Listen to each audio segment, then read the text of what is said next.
अगर तू सच सुन लेगा ना मेरे भाई तो तू भी शॉक हो जाएगा। तेरा बॉस अमीर इसलिए नहीं है क्योंकि वो ज्यादा इंटेलिजेंट है या ज्यादा कैपेबल है। तेरा बॉस अमीर इसलिए है क्योंकि तू उसके लिए वर्क कर रहा है 18-18 घंटे, 19-19 घंटे, ताकि भाई तू उसका एक प्रोजेक्ट कंप्लीट कर पाए और उसकी सारी कमीशन तेरा बॉस ले जाए। और सबसे डेंजरस बात ये है कि तुझे लगता है कि तू बिल्कुल सेफ है, लेकिन तू सेफ नहीं है। तू डेंजर जोन में है, तू रैट रेस में फंसा हुआ है। तू पेचेक टू पेचेक अपनी जिंदगी चला रहा है, लेकिन तेरा बॉस आराम से जी रहा है। मैं अगले 5 पॉइंट में तुम्हें ये चीज क्लियर कर दूंगा कि भाई अगर तुम इस रैट रेस में फंस चुके हो तो तुम्हें उस चीज से बाहर कैसे आना है। इस टाइम पे यार तुम पैसे के लिए काम कर रहे हो, पैसा तुम्हारे लिए काम नहीं कर रहा है। तुम्हें पहली चीज ये क्रिएट करनी पड़ेगी कि तुम्हारा पैसा तुम्हारे लिए वर्क करे। तुम 9 to 5 की जॉब कर रहे हो, तुम उससे EMI भर रहे हो, अपने रेंट के बिल्स भर रहे हो, कोई भी इनकम ऑफ सोर्स क्रिएट नहीं हो पा रही है, और उसी लूप में तुम दोबारा से दोबारा रिक्रिएट होते जा रहे हो। Income is equal to expense, expense is equal to income, income is equal to expense, expense is equal to income. अगर तुम सोच रहे हो भाई कि तुम प्रोग्रेस कर रहे हो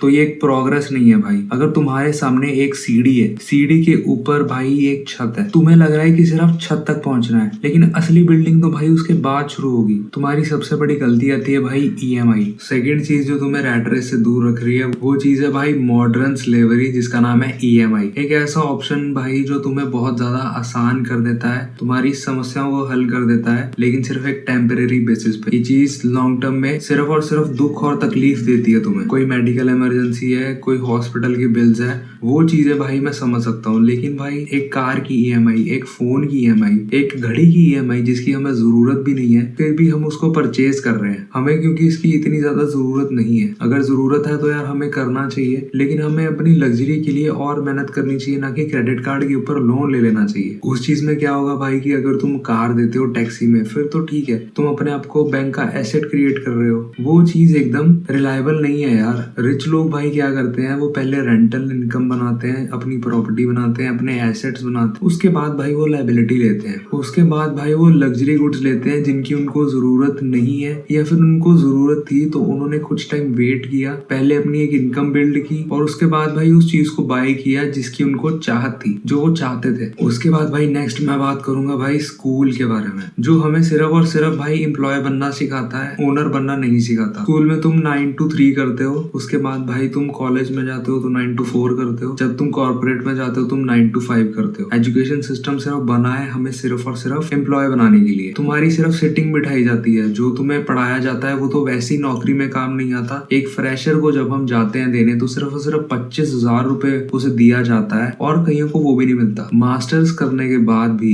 या ग्रेजुएशन एक अच्छे कॉलेज से करने के बाद भी तुम्हारी स्टार्टिंग सैलरी 15 से 18,000 लगेगी, जो कि 10 साल पहले भी स्टार्टिंग 15 से 18 ही थी। इन्फ्लेशन का रेट सिर्फ और सिर्फ भाई गोल्ड के ऊपर पड़ा है, पेट्रोल के ऊपर पड़ा है, लेकिन भाई एजुकेशन सेक्टर के ऊपर उसका कोई रोल नहीं है। इस चीज को दिमाग में लेके चलना। अगर तुम इस चीज को देख रहे हो और तुम सिर्फ अभी स्कूल में हो या कॉलेज में हो, अभी से ही अपनी अर्निंग करनी शुरू कर दो। 3-4 साल बाद यार तुम ऑटोमेटिकली अच्छा पैसा छाप दोगे जिस चीज में भी तुम कर रहे होगे। जब तुम्हें फाइनेंस के बेसिक्स ही नहीं पता होंगे भाई कि भाई पैसा कैसे कमाते हैं, पैसा कैसे मैनेज करते हैं, क्या टैक्सेशन होता है, क्या लायबिलिटीज होती हैं, क्या एसेट होता है, तो ऑटोमेटिकली यार तुम स्लेवरी की तरफ तो बढ़ ही रहे हो और सैलरी की तरफ भी बढ़ रहे हो कि भाई बिजनेस मेरे को सिखाया नहीं गया है, लीगल फॉर्मेलिटीज मेरे से होंगी नहीं, तो मैं सैलरी की तरफ ही चले जाता हूँ, क्योंकि इसके बाद तो भाई कोई और चांस बच ही नहीं रहा है। लेकिन बहुत सारी वाइड रेंज ऑफ अवेलेबिलिटी है यार आजकल तो मार्केट में। कैनवा के ऊपर अगर तुम एक पेड वर्जन कैनवा यूज करते हो, सिर्फ उस चीज को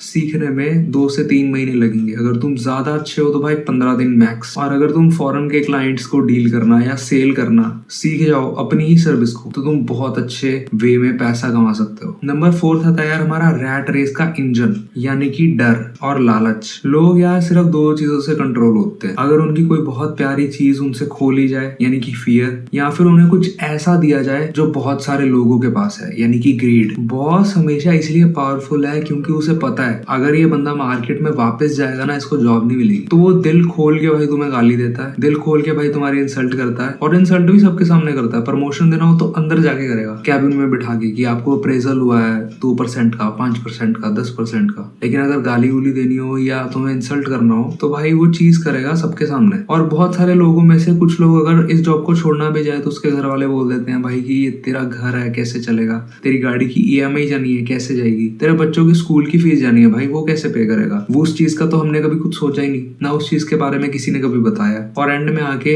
ऐसी ऐसी चीजें हो जाती हैं भाई सिर्फ फाइनेंस के दिक्कत में, कि हमें पता नहीं होता भाई कि हमारा पैसा कहाँ गया और कहाँ नहीं गया। उसके लिए तुम्हें सबसे ज्यादा जरूरी है बनानी बैलेंस शीट, या फिर मैं कह सकता हूँ एसेट शीट, कि तुम्हें कम से कम इतना तो पता होना चाहिए कि मेरे पास जो पैसा आ रहा है वो कहाँ जा रहा है, और जितना मेरे पास पैसा आ रहा है मैं उससे ज्यादा खर्च भी नहीं कर रहा हूँ, कि भाई चलो सैलरी अगले महीने आएगी तो ये चीज मैं ले लेता हूँ, उसके बाद मैं किसी और से जो मैंने पैसे लिए हैं उसको वापस कर दूंगा। अगले महीने सैलरी ना आई, कंपनी डूब गई, कोई क्राइसिस आ गया तो तुम क्या करोगे भाई, तुम तो भाई खत्म हो जाओगे। वो चीज को हमेशा ध्यान में लेके चलना। इसलिए रैट रेस में लोग फंसे रहते हैं, क्योंकि इनकम बढ़ती भी है अगर एक्सपेंस भी हम वैसे ही बढ़ा लेते हैं, स्ट्रेस लेवल और ज्यादा हो जाता है, फ्रीडम है नहीं भाई, हम जी क्यों रहे हैं भाई। पैसा हमारी दिक्कत को आसान करने के लिए, हमारी दिक्कत और बढ़ाने के लिए नहीं है, ये चीज को हमें समझना पड़ेगा। तो 5वां पॉइंट ये होगा भाई कि हम रैट रेस से बाहर कैसे निकल सकते। हमें फाइनेंशियल एजुकेशन लेनी चाहिए, ऐसे और चैनल्स फॉलो करो जिसपे फाइनेंस की नॉलेज मिलती है, ठीक है। अपने एसेट्स क्रिएट करने पे फोकस करो। तुम्हारी सैलरी अगर 50,000 है या 1 लाख है, नहीं है छोड़ दो, 10,000 है, 15,000 है, 15,000 से तुम क्या ऐसा कर सकते हो कि तुम्हारी सैलरी और बढ़ जाए, या फिर तुम क्या ऐसा कर सकते हो कि 15,000 तुम कहीं चीज पे लगा दो, वो तुम्हें 1-2 हज़ार रुपए महीना कमा के दे। उस चीज के ऊपर ध्यान दो,